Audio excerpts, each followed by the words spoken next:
Well, welcome everybody to Life After High School Conference, where we will be talking with Civil Air Patrol members, looking at how Civil Air Patrol offers outstanding opportunities for students. And with that, I will be taking the questions that all of you have, whether it be on Facebook or on Zoom here. So I'll be moderating that. And a little bit about myself. I'm a Lieutenant Mary Ty. I'm an admissions advisor for Air Force ROTC. So if you have any questions or wondering what Air Force ROTC is, go into the event recordings under the military section. I have a recording there. You can learn all about the program and scholarships and so forth. But turning back to today's talk, I will turn it over to Colonel James Ridley and Father Don Bloomford to introduce themselves. Thank you. This is Colonel Jim Ridley, Civil Air Patrol, Connecticut Wing Commander. And first of all, I'd like to thank the folks there for asking us to join this panel and to talk to everybody today about Civil Air Patrol and what it means to our community, state, nation, and to the youth of America.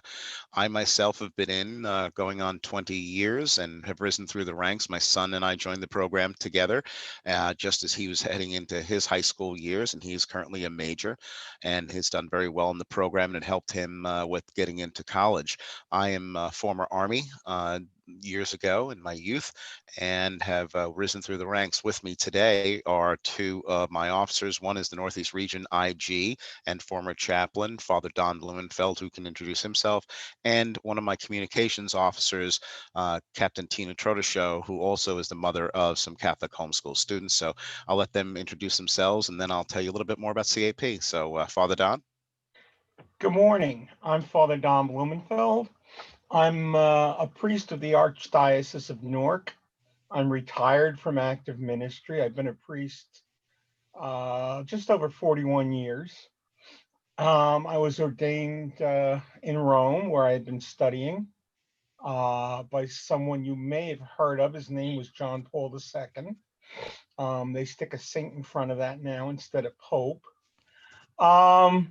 And I've been in priest. I've been in CAP for 50 years, joining toward the end of my high school time, the end of my junior year. The way I got in was kind of roundabout. I had been on the advice of one of my wackier friends. I'd been taking flying lessons and ran out of money. And like, oh, Civil Air Patrol, go there and learn to fly. Well, I never did learn to fly, but I've had quite an adventure since. I've stayed a member ever since. I've had many opportunities to serve and to learn. And it was interesting because kind of as I grew in the priesthood or in the preparation for the priesthood, this was all part of it. But I'll talk about that more when it's my turn later.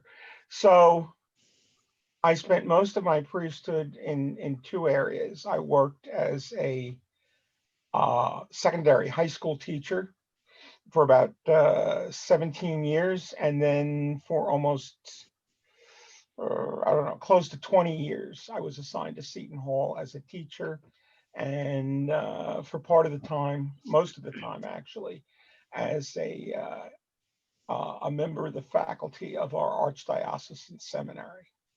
So that's me. Okay. Captain Trotoshow. Oh, hello. My son joined Civil Air Patrol in 2011, and he continued to promote until he got to the highest cadet rank of cadet colonel. So that's when my journey started, was supporting him through his participation in Civil Air Patrol. And then I was invited to join as a parent member, and that was in 2016. No, wait, 2015, when I started my Civil Air Patrol involvement. And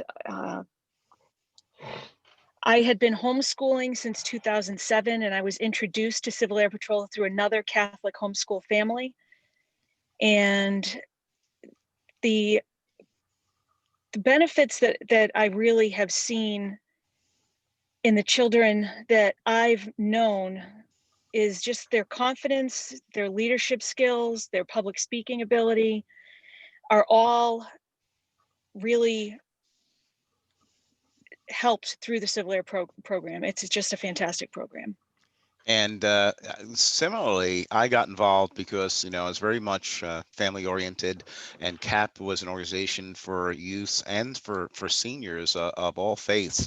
And my son, who I was very much involved in his life and my daughter's life, I was coaching his youth sports, like many fathers and mothers do, coach youth sports. And when he got to the age that he was aging out and going into high school, it was like, well, what can I do to stay with him and to work with him and to bond and have that time? Because, we have our children around us as children for a very short time.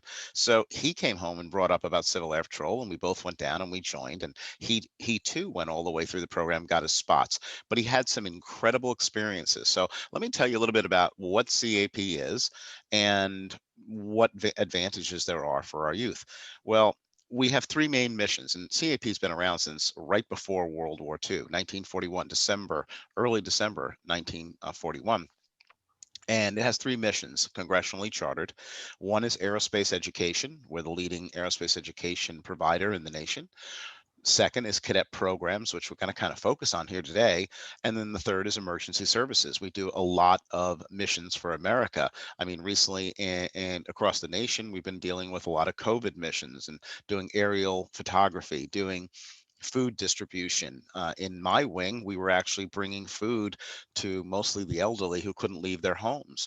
And we were working with a local church, and we were every Monday, we were bringing them food from a local farm. And then during the week, we were actually delivering that food after it was packaged by all volunteers. And there are many other missions that we've done in that COVID support, such as creating PPE boxes and things like that. We also do a lot of search and rescue. We're one of the predominant search and rescue organizations in the continental United States. I myself have been involved in many of them. Both, Tina and Father Don, as well as myself, have various ES qualifications, FEMA trained. That being said, let's go back to what the program has to offer cadets and our young people. It offers them the ability to get leadership lessons, character development lessons, and many other skill sets that they would probably never learn at their age, going, or maybe even when they get older. They actually grow to embrace it. We follow the Air Force model of ranks and units. So you have flights, squadrons, wings, which are states, regions, which are groupings of states. We're in the Northeast region here in Connecticut and in New Jersey and New York, where we're all kind of the area from. And our cadets grow in the program and they learn. And they also get wonderful opportunities. Some are flight training. You heard Father Don talk about that. If a cadet qualifies, they get flight training. And it reduces the cost for their parents, because while they may still be going to flight training with a local place where they're paying for the plane, they're paying for the instructor, if they work within the CAP program, they're only paying for the fuel for the plane, not for the instructor. And the instructors are there. We've actually given ground school, but there's a lot of other opportunities as they grow in rank, and we teach accountability, responsibility, and character, good character. As they grow in that, they get other opportunities. They can go to cadet encampments where they work with other cadets and they learn more skills. And then they can staff it, where they learn how to execute, plan, and run an encampment. After they do that, they can go to region cadet leadership schools, more academic, and learn even better skills for leadership and good citizenship. They also get opportunities to go what we call NCSAs, National Cadet Special Activities. One of the highest ones you can get as you gain in rank, is IACE, International Air Cadet Exchange Program, where they get to go around the world and meet people from other cultures and be really ambassadors for America. But I think the real key, especially and we have many homeschool cadets, is the socialization and interaction with others that, normally you get if you were in an in-school program. But here they get to commingle with cadets of like mind, other cadets that want to grow, other cadets that want to lead, other cadets that want to gain valuable skills. And that cannot be, it has to be focused on, because it is a very big value and benefit of the program. And the other areas now that we think about is STEM. A lot of cadets and youth, they want to get into mathematics, they want to get into computers, they want to get into cyber.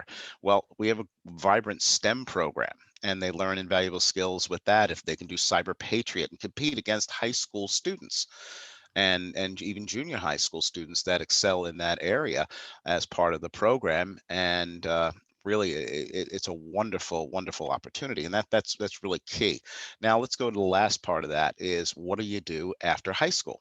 Well, the cadet program is geared to help cadets make good choices.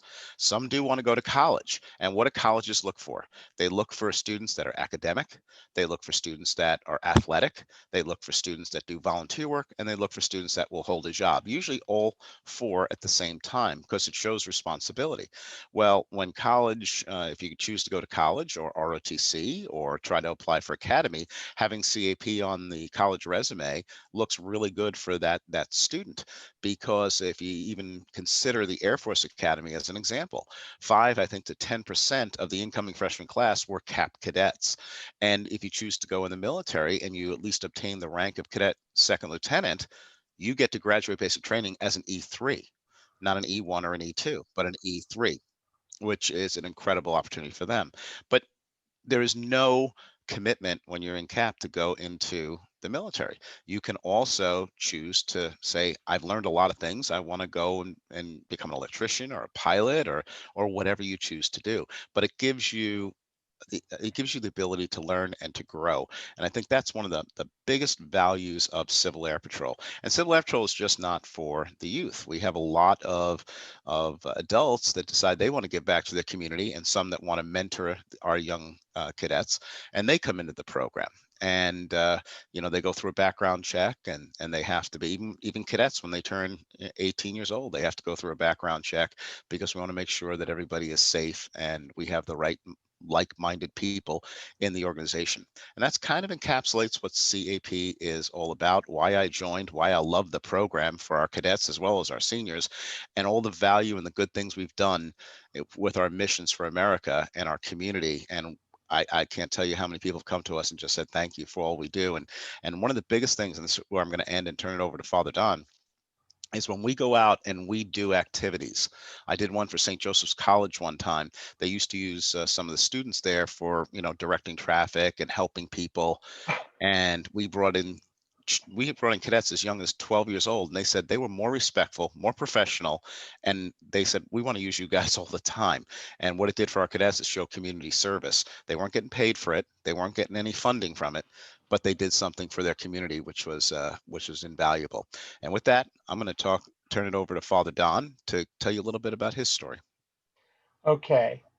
So to clear up a couple of things, I'm Father Don, as I mentioned, and even in CAP, there's a certain group of people that know me as Father Don. Somebody mentioned before that I'm a former chaplain, and I want to make that abundantly clear. I'm a former chaplain. I am not a former priest. I'm a retired priest. That doesn't mean I stopped being a priest. It means I don't have a full-time assignment. I don't have an active job anymore because of in part, my age and my health and things like that. But as we are taught in the seminary, and as it says in the rite of ordination, you're a priest forever. And that has been one of the interesting things that I have found in CAP. When I was a chaplain, people approached me as a chaplain, and they appreciated my presence and they appreciated what I was doing. And I did that for about 17 years. I came home from Rome, ordained a priest, got active again with the squadron I had been serving beforehand as an adult this time, and had to wait 2 years, because to be a chaplain in the Air Force or the Civil Air Patrol, you need 2 years of pastoral ministry experience. They don't just want somebody fresh out of the seminary. They want somebody that served people. So I just served as a regular officer, when I could for 2 years. And then I put in an application, became a chaplain. And that was a very good experience. One of the things I did to help my state, my wing, was work with our annual cadet encampment. I did that for the better part of 10 years. And in that way, I would meet cadets from all over the state, as well as, occasionally there'd be ones from outside New Jersey. And you'd have the chance not just to teach them, but to actually get to know some of them, as, watch them grow. They'd come as a trainee, a basic cadet, we used to call it. And then maybe 3 or 4 years later, they'd be the big wheel, the cadet commander, and see the development and change in them, and perhaps have had maybe a little role, a little piece of contributing to that. During the early 90s, by that point, I was the assistant state or wing chaplain, and did not have a whole lot of time, because I was teaching high school and directing the school play and studying for my doctoral degree, which I earned in 1997. And about 2 months or so before I had the defense of my dissertation, it occurred to me, wait a minute, I've been doing this for the past 5 or 6 years. What am I going to do now with all this free time? And of course, it occurred to me, oh, I'll get back more active in CAP again. So I went to the one level of command that Colonel Ridley didn't mention was group, because Connecticut doesn't have groups. It's a compact state and doesn't really need them. They have horrible traffic, but not nearly as horrible as New Jersey. Some of the more populated states, and some of the states with wider geography, have a level between squadron and wing, which is supposed to provide a local degree of supervision for a group, a number of squadrons, and it's called a group. Well, I went and got back involved with my local group, which I had served prior also, as the group chaplain. And they had a very small staff. So it was like, well, could you do this for us besides being chaplain? Could you work with cadet programs? Sure, I'd be happy to. And I'm doing that for a while. And could you serve on this committee? Yeah, why not? I can do that. And then one day the commander says to me, so-and-so just retired and moved off. I need a safety officer. I said, I don't know anything about being a safety officer. I said, other than cross at the green and not in between. And he said, there's a course the Air Force offers. It's distance learning. In those days we called them correspondence courses. You take that and you have the basic qualifications. So even then, I was getting opportunities to learn new things and do new things. I already had my vocation before I got involved in CAP. I was pretty sure by that point in time, by the end of my junior year in high school, that I wanted to try the college seminary. Where CAP had a big effect on me in those years, and I would compare it probably, not identically, but similar to the effect that it can have with, homeschooled teenagers.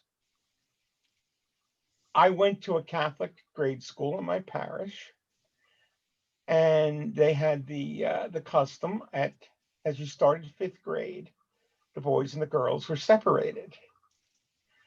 The girls had nuns, the boys had brothers, and never the twain did meet, except on very rare occasions. I went from there to a Jesuit Catholic all-male high school. Other than and I have no sisters, so other than my handful of cousins, I had no interaction with young women my own age for the better part of 7 years. And little did I know I was going to need it going into college, even going to a college that included a college seminary, because even back in the 70s, they let women go to college and you'd be in class with them. And part of the advantage I think this brought to me, and part of the advantage of working in this kind of situation where there were adult women who were senior officers, there were, female cadets that were not necessarily older than I am, but maybe more advanced in the program. You learned, to listen, to collaborate, to work. And then the whole organization as a whole, it's very varied. People from very different walks of life, from different backgrounds, religiously, ethnically, politically, socially, the level of their education. It was wonderful preparation for priestly life, particularly parish life, because it was very different from what you get in the seminary. You go to a seminary, everybody's sort of the same. Everybody's like you. Everybody has the same goal. Everybody has the same faith.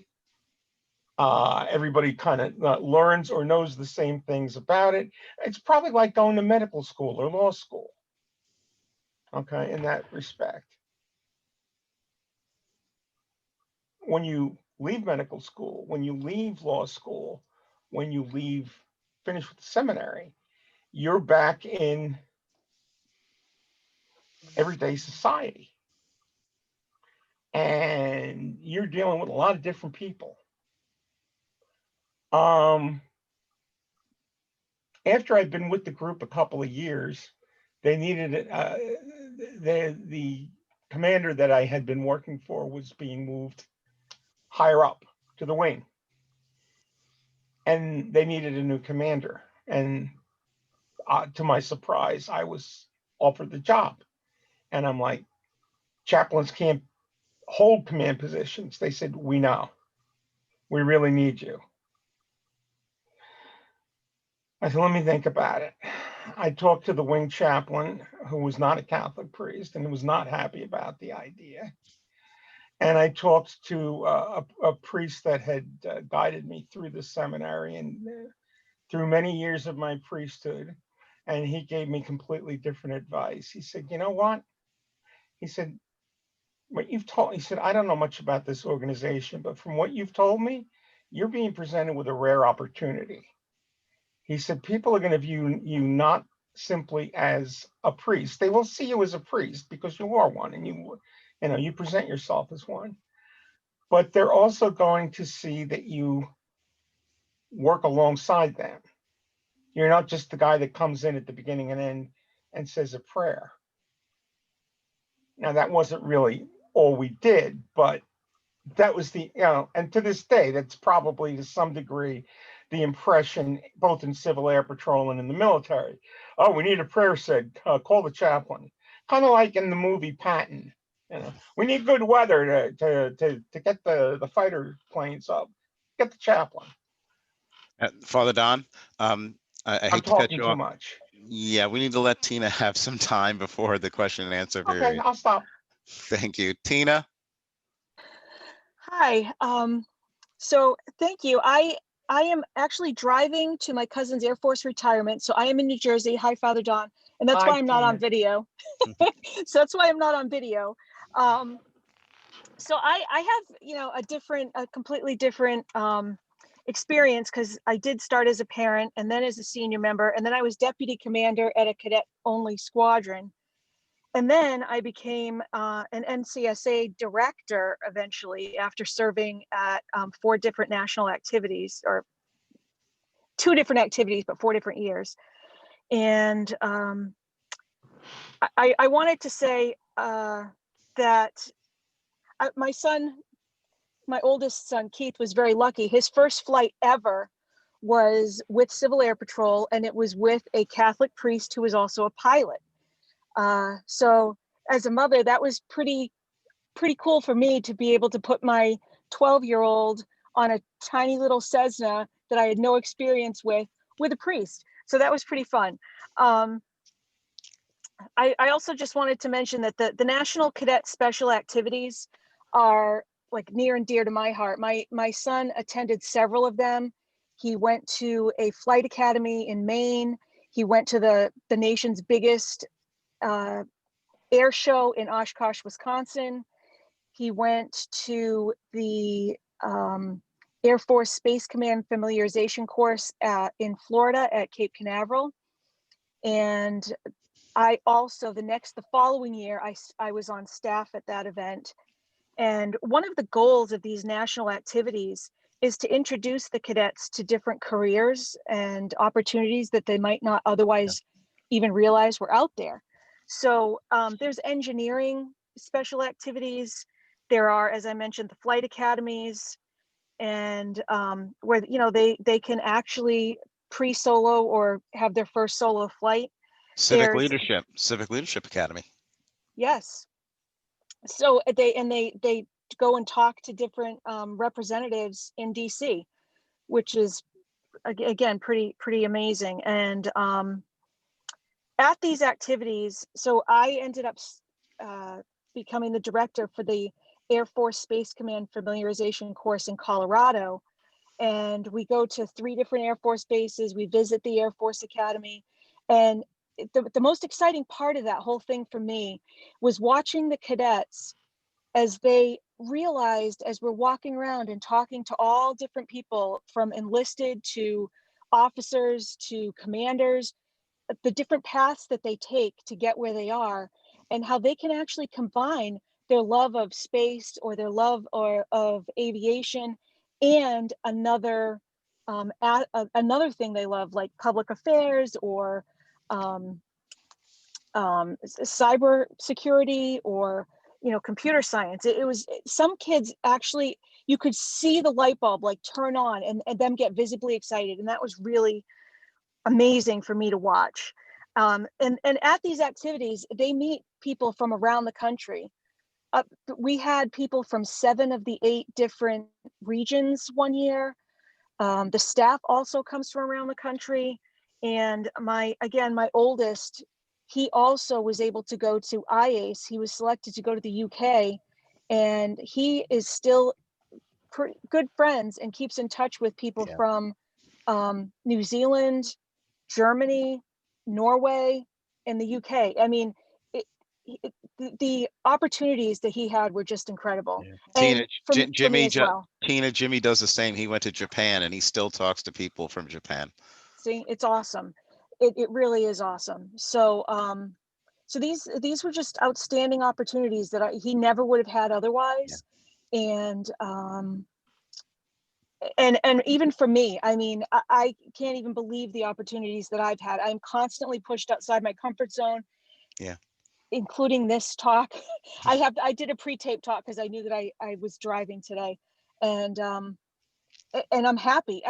I'm thrilled to do it and meet all the incredible people that I've met and work with the cadets. It's second to none. Yeah, and I'm going to echo what Tina just said.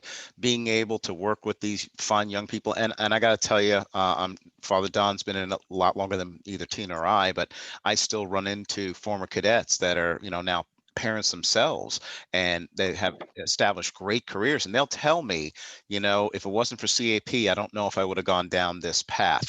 So that is very encouraging to me to know that, you know, and what I tell a lot of senior members when I do professional development, you're never going to know, and Father Don, for this goes for any occupation, you're never going to know how much you influenced people, adults as well as kids, especially kids in the developmental years.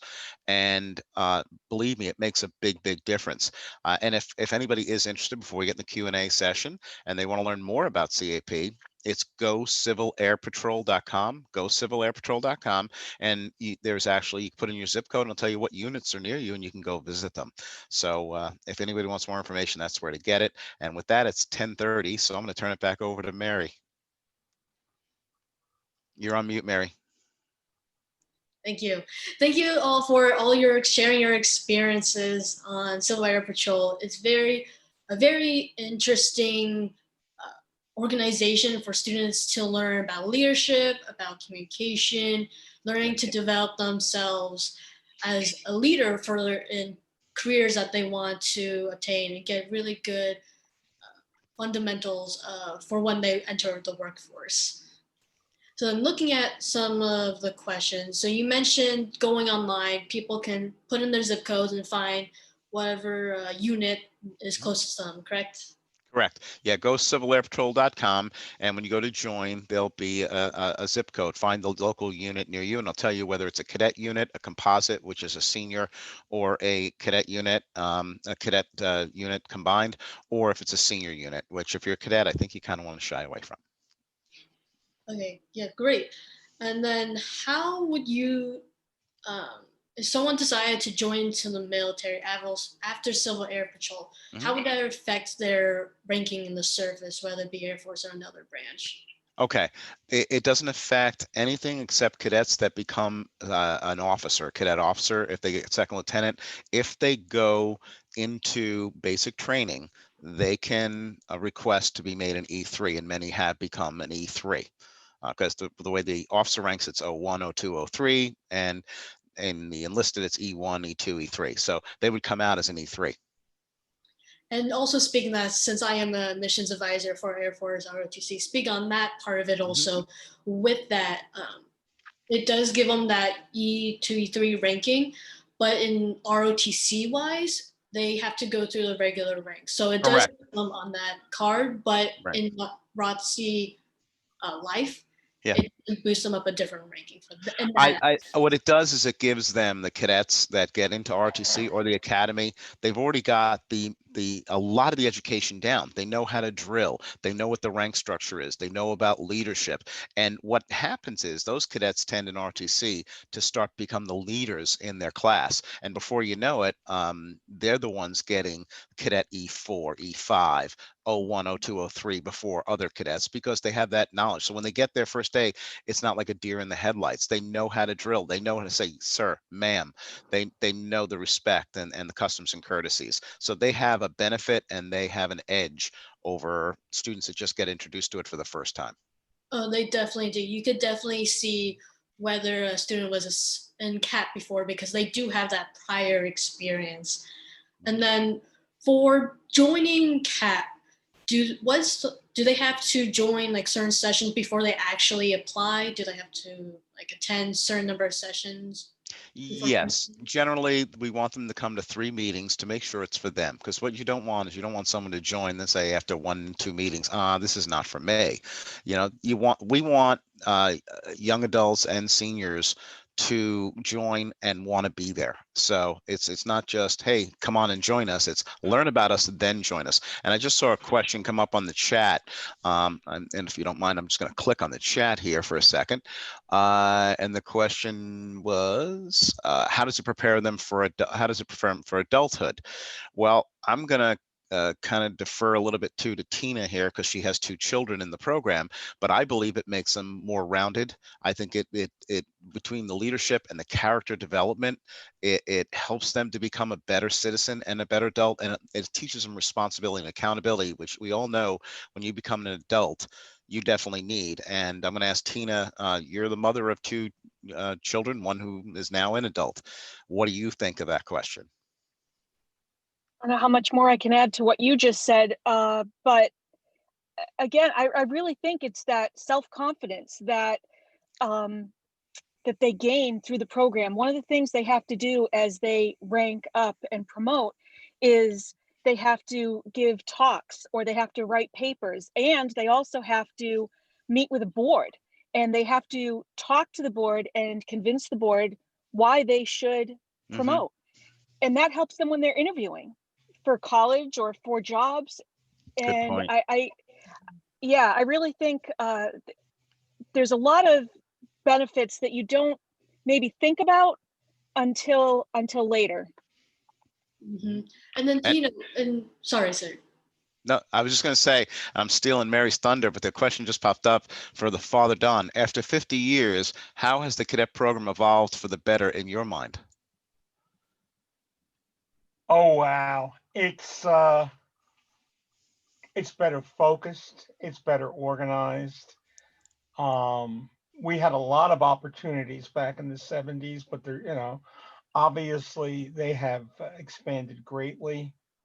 And I think one of the big things is that there has been more and more emphasis on giving young people the opportunity to exercise leadership, to be involved in planning things and organizing things with adult, assistance, with adult oversight and supervision, but let them, learn even by making mistakes sometimes when it's, when it's not something so serious that like, nobody's going to get lunch for the entire encampment. Mhm. I like lunch. Mary, I'm going to turn it back over to you.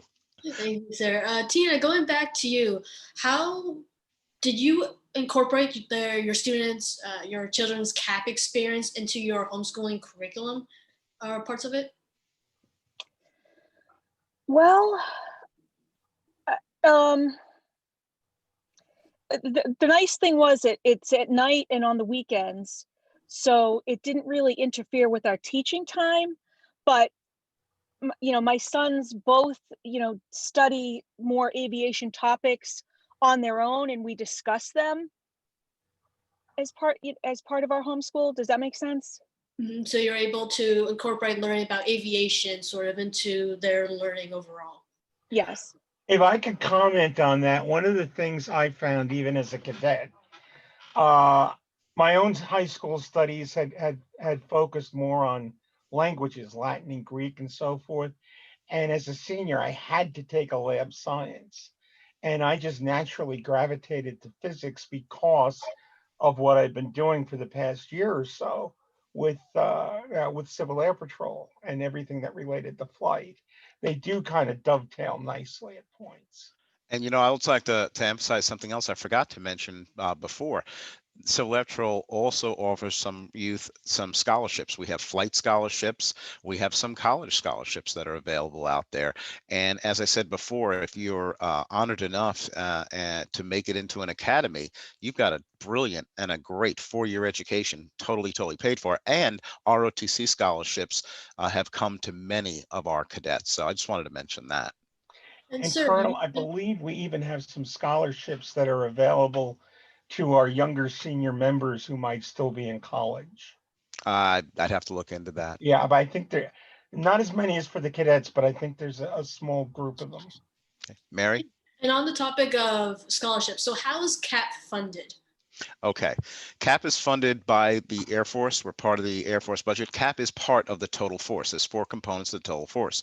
You have the active Air Force Reserve, Air National Guard, and the Civil Air Patrol. So we are all considered airmen. We are part of the total force.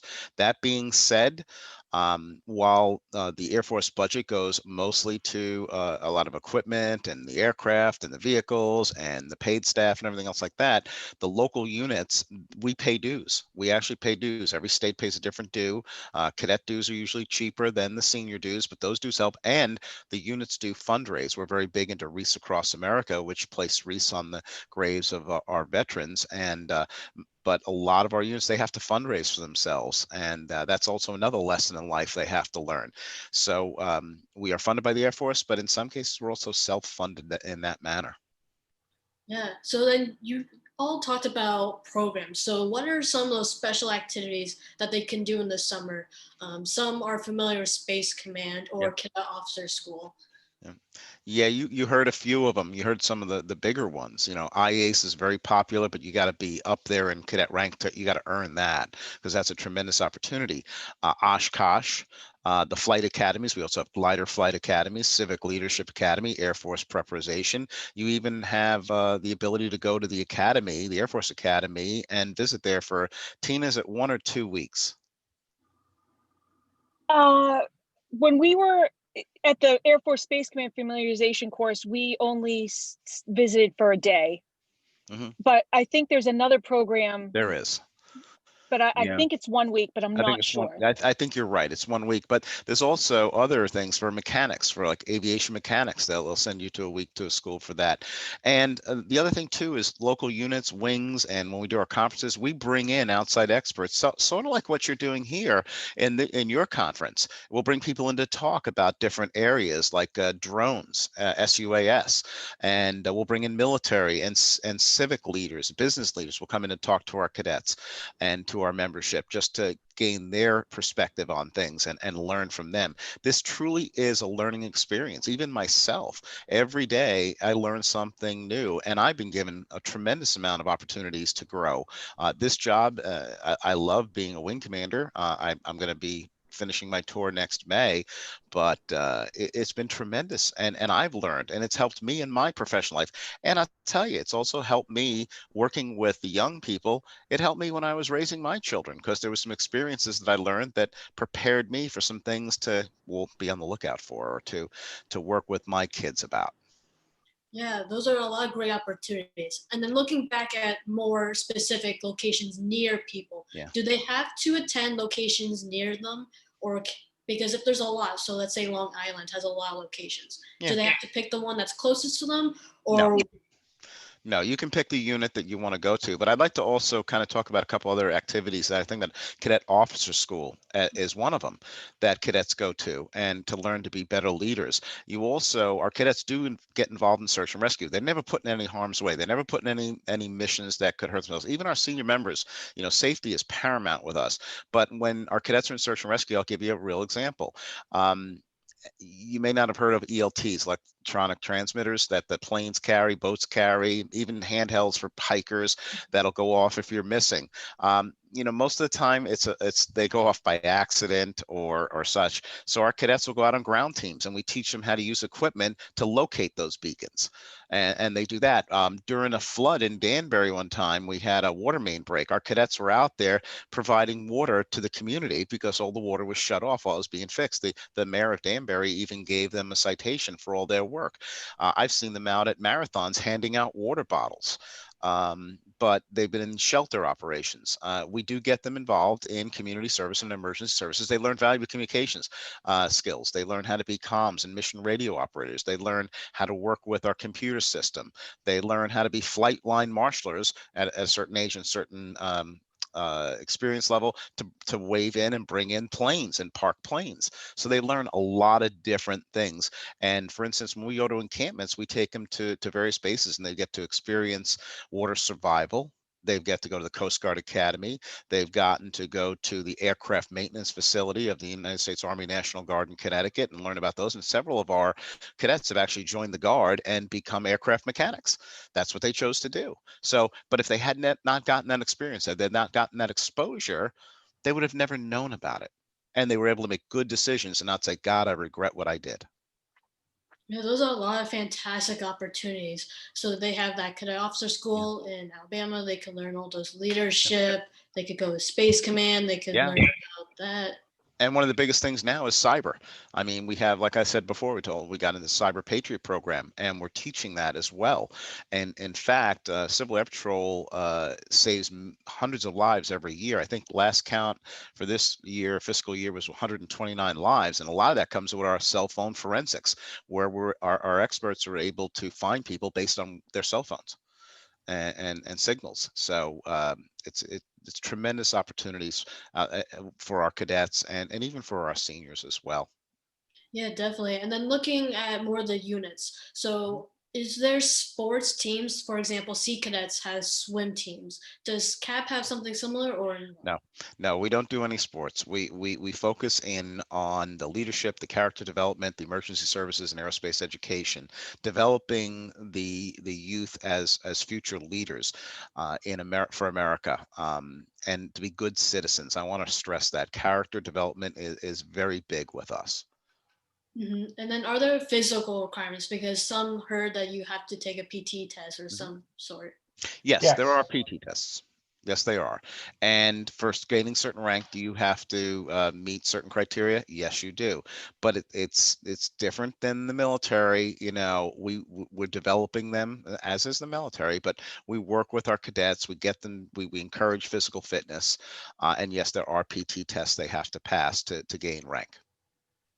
Yeah, and you also mentioned, so of the different activities or summer opportunities, they can potentially go to one to attain a pilot's license. Is that correct? Yes. Yeah. To go towards getting a pilot's license. Mhm. Absolutely. We have a new program called the Wingman's Program. Again, the Air Force is working with us and Jay Rotzi to encourage youth to become pilots if that's what they would like to do.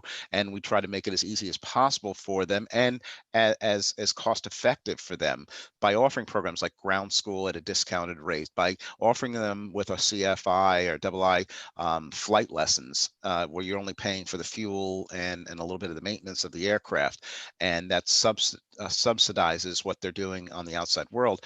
And many of our cadets, one of ours in Connecticut just recently became the 60th cadet in the new Wingman's program to get their pilot private certificate. So they are now pilots. And I think he is 18 years old or 17 years old. Yeah, that's fantastic. Some possibly even be able to get their pilot's license before they learn to drive. They have, believe it or not, yes, we've had them young enough before they learn to drive to be pilots, which is very interesting. So you mentioned that it helps the younger students. So for senior Yeah, members, is there yeah. programs for senior members to learn? For piloting, no, we can't take a senior member and teach them to be pilots. That's not a program that we do offer. However, if they go and they get to become a private pilot, they can then start to become cap pilots, but they have to have so many hours before they're able to do that. And in each criteria, whether it's cadet orientation flying, whether it's a mission pilot, et cetera, has a different requirement. But then they get to become pilots eventually within CAP.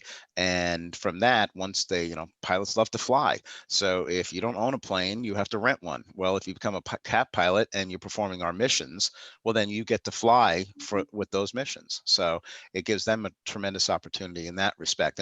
And many of our pilots, especially a lot of our former military pilots, they love flying the cadets. We do orientation flights all the time.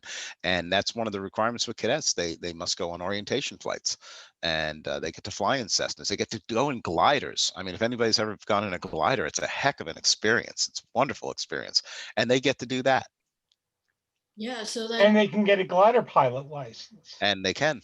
that's awesome. So then I know we've been using the term senior members a lot. So Yeah. what are the age range for cadets and then senior members? Okay. A cadet can come in the program at age 12.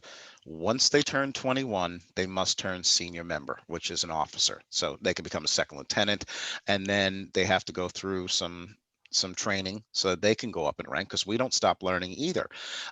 If a young adult comes in at a certain age, though, they can't be cadet. Just to become in at 18 years old, you have to become a senior member. You can't be a cadet. You must turn senior member, but they will not become second lieutenants. They'll be flight officers until they get to 21. So that's how that works.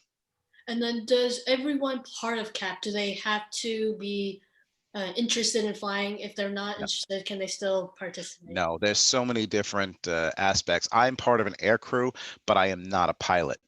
I got started in cadet programs. That was my first role at the squadron. I was a cadet programs officer. I worked with the youth. I was a testing officer.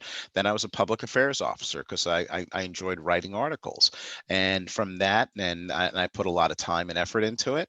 I just started moving up the ranks and moving from group because I was in New York to wing, and then to region, and then eventually chief of staff of a wing. I was a squadron commander of a cadet squadron on Long Island, and then and I love hearing about the accomplishments of my former cadets. And then I became a wing commander in 2017. And as I said, I'm going to be giving that up in 2021. Yeah, so then with CAP, so there's meetings, right? So then who runs these meetings? Okay, that's a great question. So you have senior leadership, as you heard Father Don talk, or I should say Lieutenant Colonel Blumenfeld. We have senior members that are the command structure. That being said, we have a cadet command structure. You have a cadet commander. You have a cadet deputy commander. You have the cadet staff, because we're teaching them to become and run things. So they will plan out activities, the meetings. They'll collaborate with the seniors, and it's a teamwork. And that's something we haven't mentioned yet. Teamwork. It's all about team working together. So again, many of our activities, like our encampments, are cadet run with senior oversight.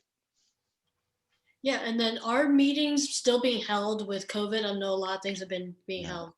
That's also a really good question. And this is where I'm very proud of not only my wing, but all the wings. When COVID first hit, all meetings were canceled. You could not meet in person. They started using technology, just as you're using here for this conference. And our units were meeting with Zoom, with My Teams, with Skype, with WebEx. And they carried on the mission. Cadets were progressing. They were testing online and such. Then as we started entering each state in different phases, we're in phase 2 in Connecticut, we can meet in a limited capacity with just so many people, and following protocols, masks, social distancing, and all that. We've now slowly started getting back into coming together. Maybe not as many as we could, but they found innovative ways of doing it. They've broken up meeting nights to 2 nights. So if you have a larger squadron, half the squadron meets one night, half the squadron meets another night, but they get the same education. They're following the same goals and everything like that. So we've been using technology, and I got to tell you, the morale has been high. I thought it was going to drop, and it wasn't. They were thrilled. Now they're itching to get back. Having the summer encampments and everything else canceled did hurt, and they didn't like it. And of course, but safety has to be paramount. Yeah, definitely. But great in being able to overcome that obstacle. Yeah. And with that, what are typical CAT meetings like? Like what happens during those meetings? Well, I'm going to let Tina answer that, since she's at a squadron level and I haven't been at a squad level in a while. I mean, I could certainly tell you what mine were like, but Tina, why don't you give us a breakdown of what a normal cadet squadron meeting is like? Before she Well, does, I'm going Yeah. to excuse myself because I have another Engagement. call I have to get on, but this has been a pleasure. Thank you for the opportunity. Oh, thank you, Father, for joining us. So Tina, do you want to kind of talk about a typical squadron meeting? Well, sure.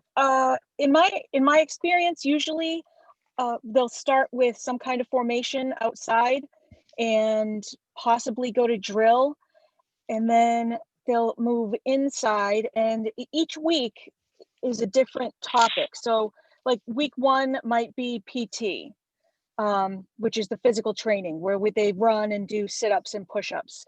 Week 2 might be leadership, where they'll get their leadership lessons. Week 3 might be character development and safety, because we do have a safety lesson once a month.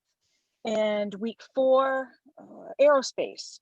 And then if there's a 5th, like Tuesday of the month, that's usually more of a fun night where they'll play some like knowledge games or things, and they get to not wear a uniform. And the uniforms change too. Sometimes they'll wear ABUs, and sometimes they'll wear their blues. And so this is part of the reason why coming to several meetings is important, because all the meetings are a little bit different. And I just wanted to mention, a few minutes ago, Colonel Ridley mentioned character development as part of the program.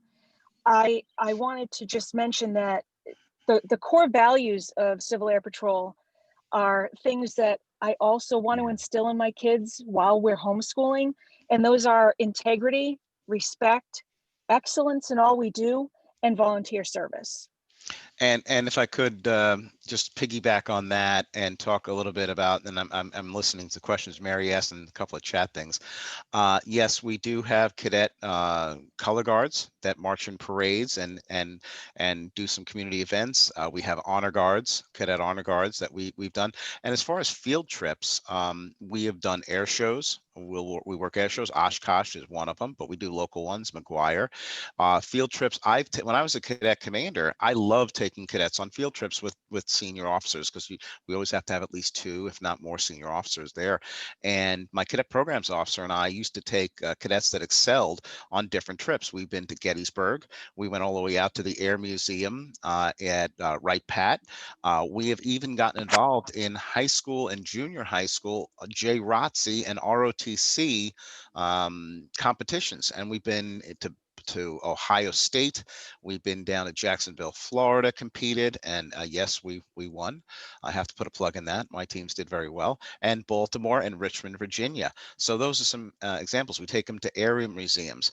And then again, with community service, unfortunately, they're not doing it this year, but for every year for like 15 years, I was bringing cadets and seniors down to support the breast cancer walkathon at Jones Beach in Long Island, where we would actually camp out the night before and we'd watch, because they couldn't afford private security. We'd watch to make sure no one messed with any stuff. We used to perform some ELT searches, that we plant some ELTs at the beach, and the next day we'd assist walkers. So we'd be out on the walk with our radios. If someone fainted, we'd call in for EMT help, and a couple of times that did happen.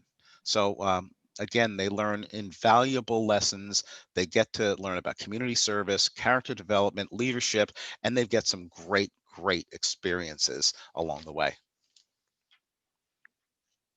Yeah, definitely. All those great experiences help improve them as a person and just grow individually. And then with Civil Air Patrol, you have those summer activities. What are like the more popular summer activities you would say? I think you heard him. Oshkosh is one of the biggest. We call it blue beret, because when you do that exercise, you get a blue beret you get to wear. IACE is also, when you get up to be cadet lieutenant colonel and colonel, the cadets love that because they get to go travel around the world and meet some interesting people. Flight academies, another big one. Space familiarization. I think those, if I had to guess, but the cadets are really the ones to ask that question of. I wish we had one on here. But those, I think, are the most popular ones. Tina, can you think of any other one that I didn't mention that you think are very, very popular? No, I think those are definitely the popular ones. I know a lot of cadets really like to go to Oshkosh as a basic where they learn, and then go back the next year and the year after where they're in more leadership positions. And they absolutely love that event. Yeah, and definitely they look like they have a lot of fun. I know I went to Oshkosh a year or two ago, and all the cadets there look like they're having a blast just being there and enjoying just being and experiencing the whole air show. So then with that, do leaders attend encampment, or are they leaders of encampment? Like, how does encampment work? What do you mean leaders? So can So let me explain. How about if I explain encampment? yeah. Okay, each wing, each state runs an encampment. Some do tri-encampments. If they're smaller wings, they may choose to do 3 states together. But what happens is, I, as a wing commander, will assign an encampment commander, a senior officer. That person would start to work by gathering a command staff. Then they would hold interviews by applicants for cadet commander, cadet deputy commander, and then cadet executive officer and cadet first sergeant. That'll be the cadet leadership. So they'll hold interviews. They select them. Then together, they start building a staff, both senior staff and cadet staff. So you'll have the cadets and the seniors that will run the kitchen and the cleanup crews. Then you have the logistics that'll plan the vehicles and all the equipment that's going to be needed. Then you have the communications. You have the character development and the chaplain corps. So we usually have chaplains there to help, because a lot of times people need to talk, and they're there, and there's homesickness. You have training. You have SET, which does a lot of the inspections. So there's a variety of different roles they play. And then if a cadet goes through and a senior go through in several encampments, they get to be exposed. Okay, you're going to be training this year. You're going to work in the kitchen this year. You're going to be on flight staff, flight commander, flight sergeant, drilling the cadets, working with the cadets. And they get a variety of different roles that they learn. And then together they plan and they execute the encampment. Safety is another one. Medical. You know, we really don't do medical, but you have to have someone there just in case. But safety is a big role with that. Yeah, Can fantastic. Can I just mention, one of the things that I was really impressed with as a Catholic parent was that during encampments and the NCSAs, time is put aside for worship, for any faith, but we will take the cadets to Mass on Sunday. If we're lucky enough and have permission for a priest to say Mass on site, they will. And one of our encampments, was also during a holy day of obligation in the middle of the week. And again, we got the kids to church. Yeah. That's something that I always tell my Catholic friends, like, don't worry about sending your kid. They will get in their obligation. Yeah, so what we do, what I did as an encampment commander, and what I talked to my chaplains about, is any person that wants a religious service, I don't care what religion it is, we will help and accommodate them. Quite often we would have a chaplain that was I don't know, Presbyterian. So they would do a non-denominational service on site. We would take the Catholics to church, including the Holy Day of Obligation. For our Jewish students and seniors, they would go to synagogue. We would drive them to the synagogue. We even had a couple of times we had some Muslim cadets that we took to their religious services. And then what I always say is no one gets off with a free pass. So if a cadet chooses not to go to a service, they're going to take an hour-long cadet character development lesson. No, that's fantastic. Well, I want to just thank you all, Colonel Ridley, Tina, and I know Father left us, but thank you all for taking time of your day to speaking to Life After High School conference. Everyone that's watching, thank you for tuning into this session, and make sure you check out the exhibitor hall. It has a lot of great information there, and the event recordings has recordings from past couple days, and you could check all of that out. And Mary, thank you again for everybody for having us here. And one last question I just saw in the chat. Yes, many of our cadets do become EMTs. And if anybody has any questions for me and they'd like to ask, J.A. Ridley, R-I-D-L-E-Y, @cap.gov. J.A. Ridley @cap.gov. I'll be more than happy to answer your questions. Thank you, and have a great day, everyone. Take Thanks, care, you everybody. too. Thank you.